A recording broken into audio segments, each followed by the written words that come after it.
Good morning. Welcome to the Takeover. I'm your host, Keisha Brijon, along with the king of LA sports, Richard Lopez. And if you're looking for your daily sports fix, then you have come to the right place. Today, we're going to talk some NFL and some NFL London for you. But before we get started on that, I have to give mention to the Dodgers, who advanced to the National League Championship Series in a 4-3 victory over the Atlanta Braves on a go-ahead 2-run homer in the 8th inning by Juan Uribe. Dodgers won the best-of-5 series 3-1 to reach the first national championship since 2009. And Friday, they move on to face either St. Louis or Pittsburgh in the next round. So, King, I know you have a lot to say about their victory, but try to keep it as short as possible because this is the NFL show today. But go ahead. Well, first off, I want to say RIP to my glasses that everyone's seen them on the show with me. I've had my glasses on the show. They got shattered at the Dodger game. Aw, sorry, Louie. So my glasses that made me feel 100% up here, they are now gone. So I replaced it with my new Dodger hat. It says King of LA Sports right on the back. So this is my new addition to the show, so get used to it, people. Okay, so back to what we were talking about. Yes, the Dodgers. Yes, the Dodgers. I was there live. Of course. And of course, Dodgers are my team. And it was the best baseball game I had ever been a part of, been to. It was a great game. Round of applause. Okay. Yeah, Sorry, I'm gonna keep going. Okay. Yeah. All right. Okay. I'm like, okay, All right, and scene. All right, got scene. it. Okay. So it was just a good game. They had Clayton Kershaw pitching on Yes. short rest, which I thought was a brilliant move because they couldn't go back to Atlanta. Our chances there were pretty bad because Atlanta is one of the best home teams in all MLB. So Carl Crawford started off the game with a home run, and that was great to me. And then he came up in the third inning and hit another home run, and that was great to me. And the whole atmosphere was just electric. I think it was 58,000 people sold out Dodger Stadium. Everything about it was a beautiful thing. And if you watch my show, if I mean something, I say it's a beautiful thing. So it became, the Braves went up in the 7th inning, and everyone out there, they started losing their hope and started getting down. Not me.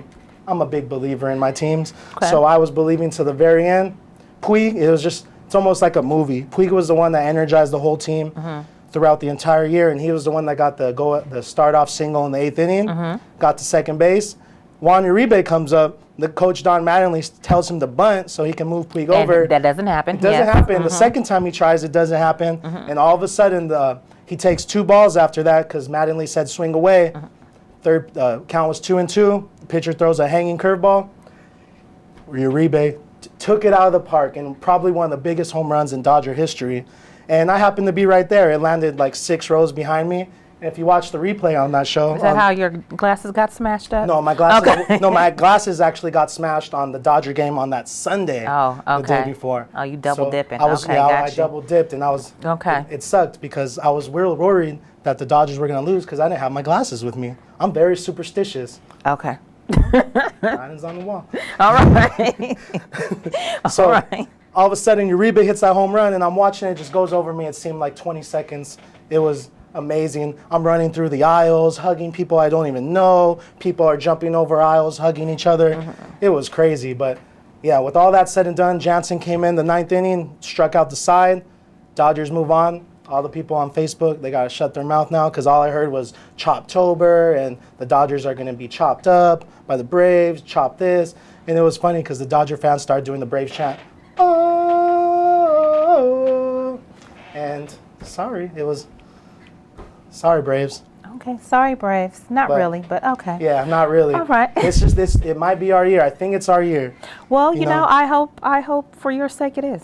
Yeah, shout out to all the real fans that I believe since May. Everyone keeps saying, who would have thought that the Dodgers would be here April, May, and June? Everyone keeps saying that no one thought that. I thought that, and you could ask any of my peers. They all know that I had belief from day one. What can I tell you? I know my baseball. All right. Done popping collars? No, hold on. I'll keep pop. You can transition us to the next Okay, subject. because I'm like, gonna keep because you popping just my popping collars. I'm I'll- like, can we talk some NFL talk Go now? ahead. Start the NFL. You ready? I'm All right, so let's start off with The Bills-Browns game. Browns defeat the Bills 37-24. And the Browns remain on that roll. It seems like they cannot be beat right now. I don't know what sparked them. Was it the trade or what was going on? But since they traded, since they traded Trent Richardson, they have been balling out of control. And I got nothing. what did I say on last week's show? Who did I say sucks? You did say Trent Richardson. I believe he sucks. Like, okay, he's an NFL running back, but I don't think there's nothing great about him. I'm not going to say he sucks. You know, he's obviously can run the ball better than I can. I'm not going to say he sucks, but he's not an elite running back like everyone makes him out to be. But he does the job. He gets pressure in the box, and but Brian Hoyer was the spark of that team. Yeah, but he's hurt now. Yeah, and that's the thing. He got hurt in this game. So now what? I mean, well, Whedon came in and he did his thing. He showed maybe to some people who had doubt why he was initially the starting quarterback. We'll see if he'll be able to continue next week with his great play. Yeah, Whedon came in and he went 13 for 27, 197 yards and a touchdown. So he came in and he did his job. And right. They beat a real good football team. They did. Side note, E.J. Manuel out for maybe 6 weeks, they say, with the sprained knee. The young quarterback needs to learn how to get out of bounds. Some yards just aren't worth it, and I think that he has found that out now with that sprained knee. So, E.J., get out of bounds. Learn from Michael Vick. Learn from RG3. Sometimes that extra yard just isn't worth it, especially when it's out for a first down. I'm just saying. Okay, so moving along. My shake my head game. My SMH game. Patriots-Bengals. It shouldn't be a shock. The Bengals are a good football team. They are very good. Defensively, they show up. They are a very good football team. However, you can tell this game was the first time you can tell the Patriots were missing Gronkowski. Oh, yeah. I mean, I understand that he has rookie wide receivers, Tom Brady, but they were dropping everything. Everything, right. Number 11. Don't even know the boy's name. Number 11. Until you make a catch on it, you're number 11. Number 11. Edelman. Number 11. In the end zone. How do you not catch that? How do you not catch that perfect strike bullet back in the end zone, thrown to the place only you can catch it, and you don't catch the ball? I mean, you can't blame Tom Brady because he can't throw and now he did have a couple of off passes, but for the most part, Tom Brady's Tom Brady, and he can't throw and catch the ball. The boy needs help. Yeah, the Bengals, they did a good job of time possession, and they have the defense that can win. They have a good, strong defense. They do. They were able to mount up on the Patriots, and they had their corners. They locked down their receivers, but Gronkowski comes back, and Patriots are going to be looking to rebound against the Saints, so that should be a good one. That should be a really good game. Yeah. Okay, so let's move on to the Lions and the Packers. No surprise here. Packers defeat the Lions 22-9. When is the last time Detroit won in Green Bay? Were we even born then? Maybe. Yeah, I think I was an infant. Right. Now, some say surprise, surprise. I say not really. Megatron didn't play. So you don't have anything to focus on. When last week, they shut down Megatron, so Reggie Bush picked up the ball, literally, and ran over them. However, when you don't have to prepare for Megatron, when he's out, the only person you need to look to is Reggie Bush, and they shut him down. Yeah. Shut him down. On talking about that game still, Clay Matthews got injured, and he did. He's going to be out for a month. He's going to have his thumb surgery. Yeah. I believe thumb, right? Yeah, he hurt his thumb, and he'll have a surgery, so Clay Matthews is done for a month, but they won't need him. They have a pretty easy schedule coming forward. So, okay, let's move to Ravens-Dolphins. Ravens defeat Dolphins 26-23. Not much of this game really stood out to me. I mean, I expected the Ravens to win. They won. Really watched this game a little briefly. I had other interests going on, but good job, Ravens. Yeah, what stood out to me from the Ravens standpoint was Ray Rice. Ray Rice is starting to get back in the groove. He had only 76 yards, but he had 2 touchdowns. And that's what was huge because he's kind of been slow in the beginning of the year. He's starting to pick it up. Ravens will be competing if he can pick it up. So that was my little note for that game. Okay. Now let's move on to what some people will say is the shocker of the week. Colts defeat the Seahawks 34-28. Not a huge shocker to me. A lot of people thought that the Seahawks defense, would shut down the Colts and Andrew Luck's offense, but Andrew Luck is a very bright quarterback, and he knows how to make adjustments. So I knew the Colts would give the Seahawks a run for their money on this one. Oh yeah, and I would have the Colts hands down if it was in Seattle, but they're in Indianapolis, so they're not at home. The Seahawks have a history of not playing too well on the road. So, and the Colts are a good team. Yes, the they Colts, are. They have plans to make a Super Bowl run this year, and I think they can. And it's not going to be any thanks to their running back, Oh, Lord. But I'm just saying. But I'm not surprised by that by all. Don't be surprised if those two teams could see each other in the Super Bowl. No, but okay. Moving along, we have the Eagles Giants. Oh, poor Eli. Okay, so the Giants fall 0-5 record. They lose 21-36 to the Eagles. Michael Vick gets hurt in this game. I don't think I'm a believer. I'm still not a believer in the Chip Kelly offense. I'm a believer in the offense. I'm not a believer in Chip Kelly's defense. His offense, you look it up, they put up points. It's their defense that can't stop whatever you want to say. Someone can't stop a landslide or rocks sliding down a hill. Or I don't can't know. Stop nothing. I don't know. It's kind of 50-50 for me. Sometimes the offense, I'm like, oh, okay, this might work. And then other times I see games and it's like, you're not in college anymore. You might want to rethink that. So, but they have the players. They have the players to run it. It's their defense. I'm telling you, that's what it is. Their defense cannot hang. Look at 30. They had 36 points against the Giants. Like, that's offense. That's more. I bet you.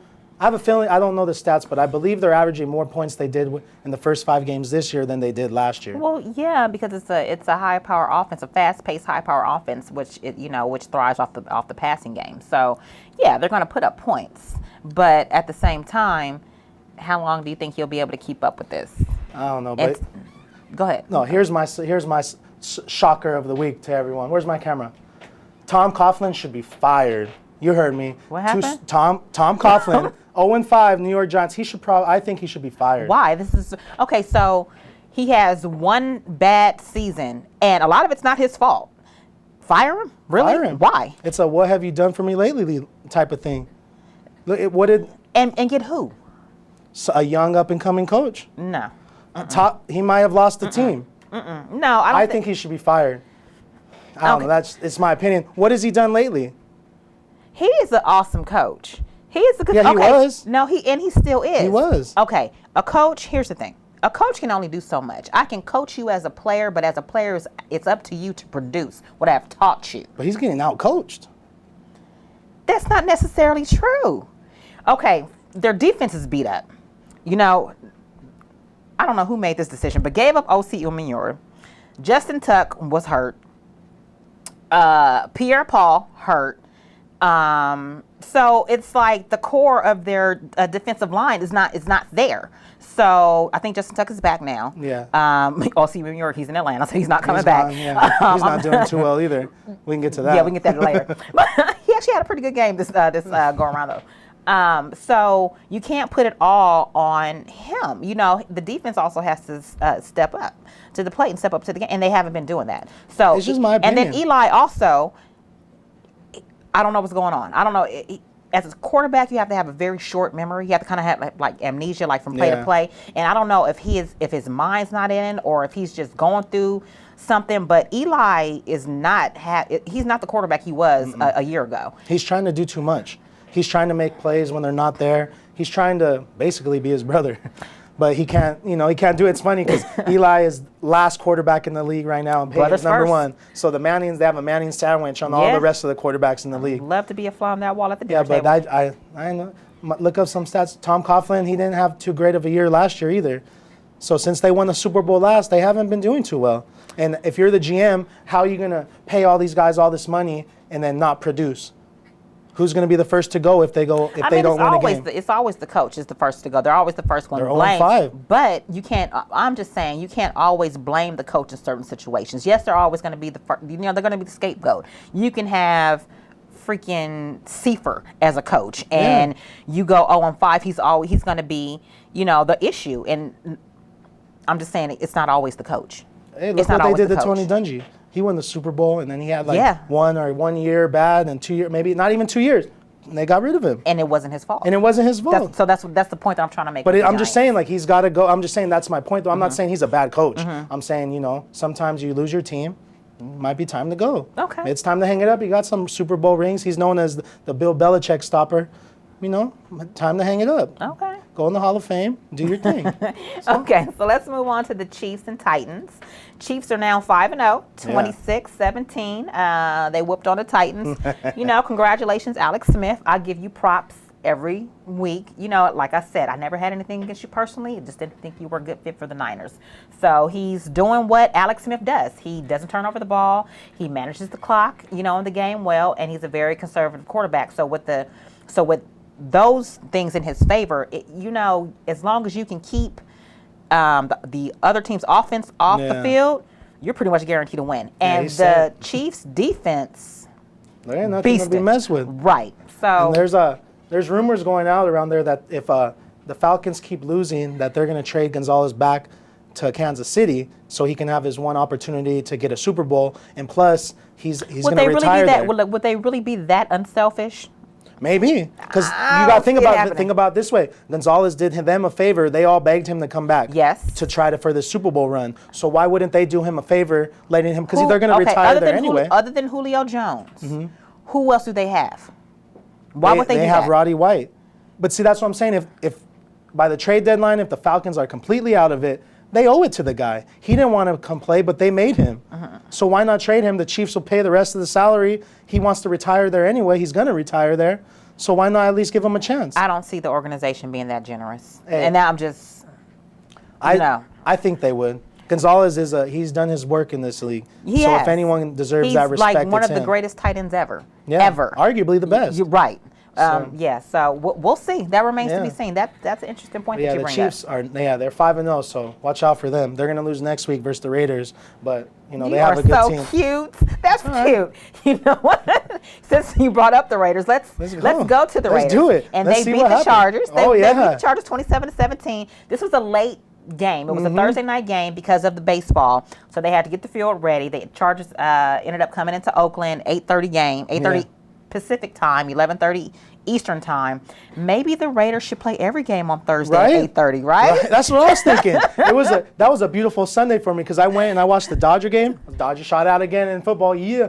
Okay, so right after the Dodger game, I got to go home and then I seen the Raiders play. It was crazy. And then the Raiders were winning the Chargers and all the Charger fans were quiet. It was crickets. And speaking of touching on the Raiders, they traded Matt Flynn. No, they released him. Oh, they released him. Yeah, okay. They released him. Well, I know he's gone. Yeah, he's gone, which is another step in the right direction. I can't, since the new ownership, or the GM McKenzie, since he's been in there, I can't say that he's made any bad moves so far. They're going in the right direction. They said whatever, we'll eat the money, release him, and props to the Raiders. Watch out, they've been the laughing stock of football, but they're in the right direction. They got the Packers GM that took the Packers to the Super Bowl, so every step and move they're making is in the right direction. And I couldn't be prouder because I know, just like everyone dissed the Dodgers 4 or 5 years back, a few more years, the Raiders are going to be in the playoff mix. They might even make it this year. You don't know. Okay. Don't be surprised if they meet the Niners in the Super Bowl and win 49-0. Hope springs eternal, honey. Okay, so let's move. Let's move on. We'll go to. I don't want to call them the losers of the NFL, but we're going to go to the Jags and the Rams. You know what? No, let's save that. Let's move on to the Panthers and the Cardinals. Okay, so the Cardinals win 22-6. So what? No, go ahead. Yeah, 22-6. They win 22-6. So that brings the Cardinals to 3-2, and it brings the Panthers 1-3. What's going on with your boy? What's going on with Cam Newton? Cam Newton, he hasn't been the same since I dropped the commercial on him. You stupid. He hasn't been the same. I think I might have messed with his ego a little bit. But it's okay if you want to check it out. King of LA Sports Channel, Cam Newton parody. Okay, so, my point is, his main guy is Steve Smith. And the Cardinals have arguably the best cornerback in the NFL, Patrick Peterson. So what happened was he got shut down. He got completely taken out of the game. Ted Ginn, who's their second wide receiver on the Panthers, he ended up having like a 80-yard game. He was able to produce a little bit, 10 catches for 80 yards, but he got shut down. And he was getting mad because he kept saying the referee that was reffing the game was the worst referee ever. Did you hear that? He came out and said, oh, this referee is the worst referee I've ever seen. I haven't, I don't care if I'm fine, this and that. But what I seen when I watched it was Patrick Peterson shutting him down. Good coverage. He shut him down, and that's the only way for Steve Smith to save face. I would hardly expect him to come out there and say, hey, Patrick Peterson beat me. Yeah. And that's exactly what happened, if you ask me. And the score says it, Panthers can do nothing. Ted Ginn was the only one that got any receptions. Steve Smith got shut down. I don't even know his numbers because they weren't even really. He probably had like one catch, if that.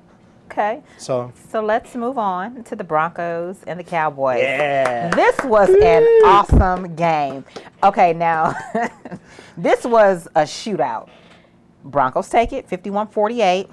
Good old Texas shootout. Okay. Boom, boom, boom, boom. So only Tony Romo. Only Tony Romo could put up 500 plus yards, 5 touchdowns, and still lose. Really? I'm like, dude. Romo, he's a good quarterback. It's just, I'm not a Cowboy fan, so, and to be honest, I'm sorry, Cowboy fans. I know some of you watch the show. I apologize for this. But to me, I love to see the Cowboys lose just like they lost the other day. I'd rather see them lose by 3 points as opposed to getting blown out. That's just me. And I know you Cowboy fans feel the same way about my Raiders. So, hey, it's just, it's just the love of the sport. Can I ask, did you see that bootleg Peyton Manning? He fooled me. Because and the cameraman. The cameraman was fooled. I was like, that was an awesome play. It's only like the second time he's run for a touchdown ever. But that was an awesome call. But what and a great play. Yeah, what the Cowboys did do is show the rest of the NFL that the Broncos defense can be exposed. I don't care how good your defense is. If someone puts up 48 points on you, you're not that good of a defense. That was a great game, though. Yeah, so this kind of tells me the Chiefs can hang with the Broncos. Because the Chiefs and the Cowboys played and they beat the Cowboys 17-10, I believe. The Chiefs were able to beat the Cowboys. They shut down that offense. So if they could shut down the Cowboys offense, they might be able to slow down. One difference. What? Peyton Manning. What about him? That's one difference between the Cowboys and the Broncos when you talk about the Chiefs matchup between the Chiefs and the Broncos. They had Peyton Manning. But the Chiefs don't sleep on the Chiefs defense. Oh, I'm not sleeping on the Chiefs, but They're I'm saying able to play a lot Peyton of man Manning coverage. is that X factor. So I would never bet against I'm not Peyton betting Manning. against them. I'm just saying they have more of a chance now. That's all. I'm not betting against them, though. So. Okay. So let's move on to the Jaguars and the Rams. Probably the two worst teams in the NFL playing against. Well, I can't even say that because the Rams, at least they've won. The Steelers, if you ask Ben Roethlisberger, he says the Steelers are the worst team in the NFL. They had a bye week. Hopefully that helped them some this week. Yeah, well, I've seen some post on Instagram. It says the Steelers they lost in their bye week.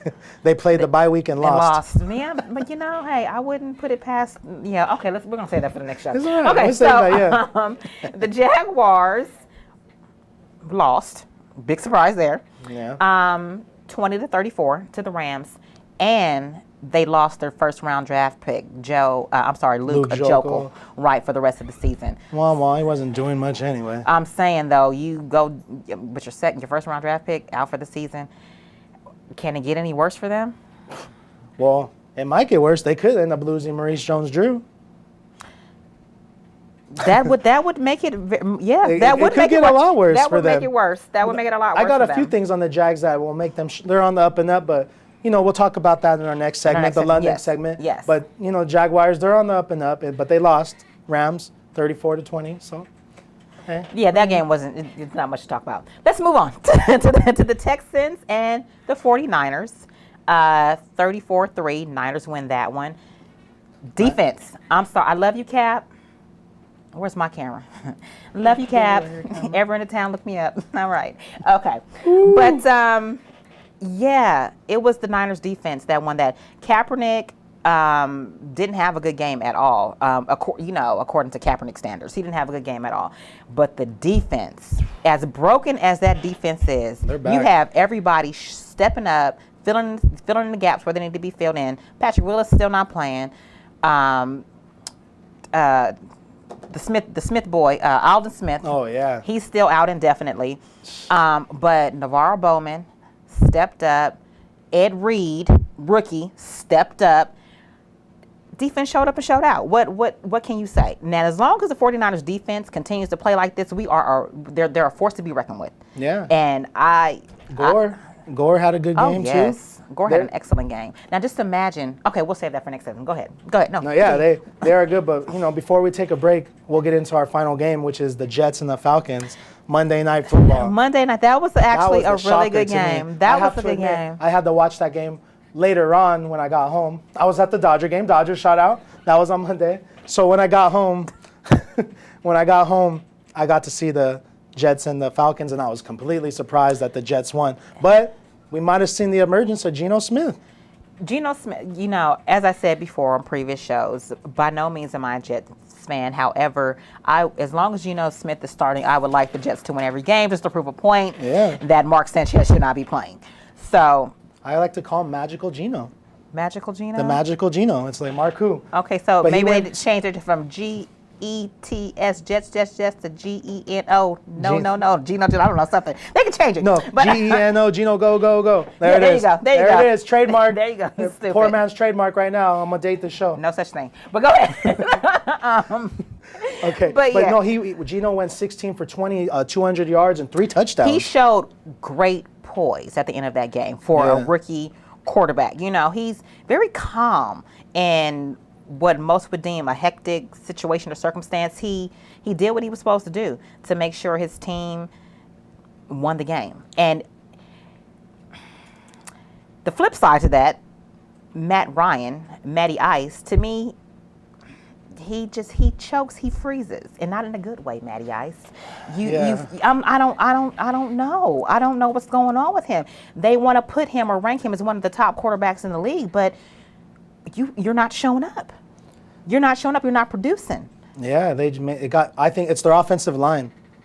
The Atlanta Falcons offensive line is getting punked by every defensive line they've played. So they're getting exposed.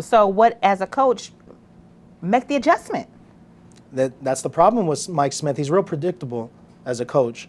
So a lot of these guys, like, I don't know if you remember that one year when the Falcons went 14-2, and then they lost to the Giants. I think it was 44-0 at home. His game plan's real predictable at times. So they got to change. Should have never got rid of Mike Vick. All right, go ahead. Wait, hold up. You're not going to get away with that. Yeah, wait. Shouldn't have got rid of him. What? Playmaker. Wait. They had no choice. What? That's like saying the Patriots should keep Aaron Hernandez. No, it's completely different. How are you going to compare the two? It's easy. How are you going to see now? No, whoa. How are you going to compare? How are you going to compare somebody fighting a dog to somebody potentially murdering somebody? No, because it hasn't been proven. It hasn't been proven that Hernandez is guilty. But Michael Vick's a convicted dog murderer.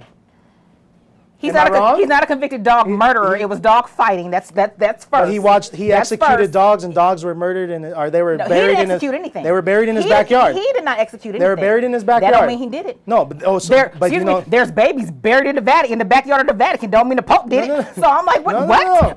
I'm like, what? No, this is how the law works. If we're rolling, if me, you, and a couple of other people are rolling, and someone kills someone, if we're there, we might as well kill them because we're going to jail forever. No, you're going to get life. I'm going to snitch, and I'm going to get off. So, that's not going to happen. The problem is with Michael Vick, all his friends start snitching on him. Right, yeah. They have people lined up to tell on him. But you still can't compare the two. You still can't compare the two. You can't compare the two. Yeah. You should have kept Mike Vick. Ask it Peter. Came back and it bit you in the ass. Now you have...